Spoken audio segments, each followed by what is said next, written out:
Welcome to our Ancient Future story, Navigating Scripture Through the Eyes of Family, where I share with you biblical stories like a family member would share a story around a dinner table. As children of God, we are a part of God's family, and His family story has a lot of history. Each week, we will take one story and talk about it, the cultural, historical, geographical, and sociological impacts. We will be looking at these stories from the perspective of our ancestors through the lens of ancient times in hopes of learning more about our family. This is our Ancient Future Story.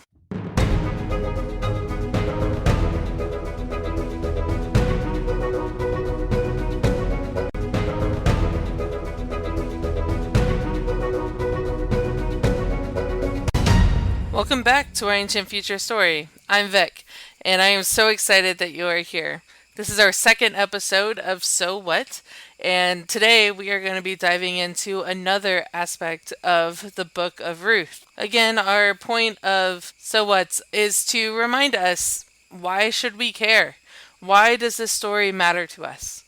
So today we are diving into So What Ruth and Naomi Return to Bethlehem. So let's find out. Grab your cup of coffee or something to drink and let's dive into So What.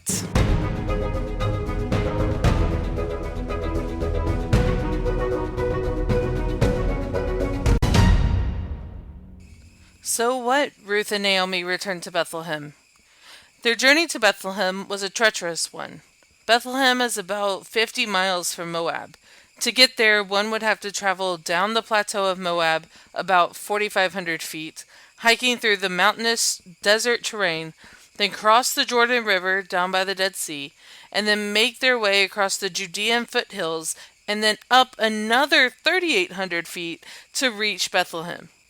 This trip would have taken an average person about 7 to 10 days. Not to mention, this is still the time of the judges, when everyone did what they saw fit. So, two female widows traveling through mountainous terrain alone was a very dangerous feat. This was not an easy trip for them.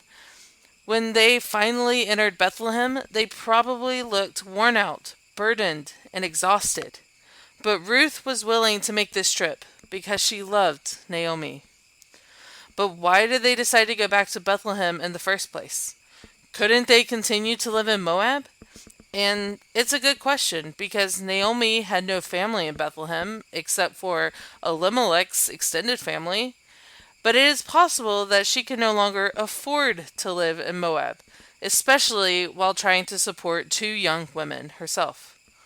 See, women in this time had a dowry, not the same as a dowry that a groom would give a father in order to marry the daughter. But this dowry was a headdress that was given to the bride before her wedding. This headdress housed the finances of the family.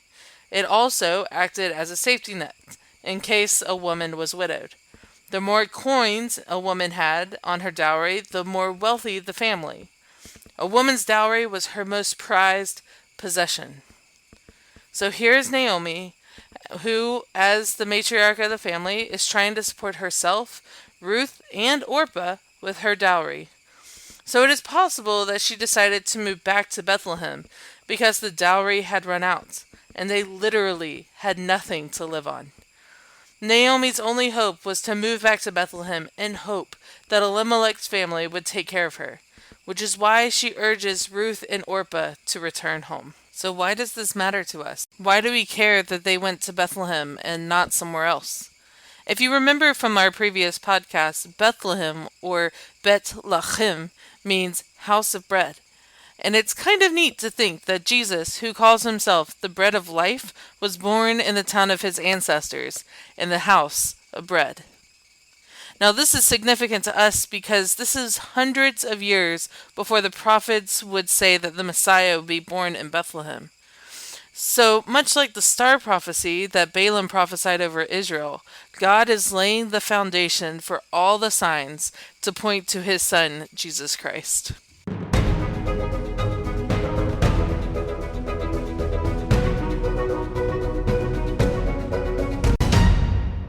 That was So What Ruth and Naomi moved to Bethlehem. I hope this was helpful to illuminate the importance of Bethlehem to the story of God. It wasn't just a random place that was chosen for a random season, but it was intentional.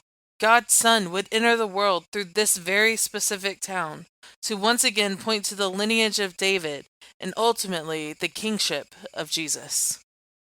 Join us next time as we dive into our third So What? See you then! Thank you for listening to today's episode of our Ancient Future Story. I hope that you really enjoyed it. This episode was written and produced by Vic Harmon. Music is Embarking on an Adventure by Evan McDonald. Please support the show by subscribing and rating us. And be sure to follow us on Instagram and Facebook at Our Ancient Future Story. See you next time. Bye!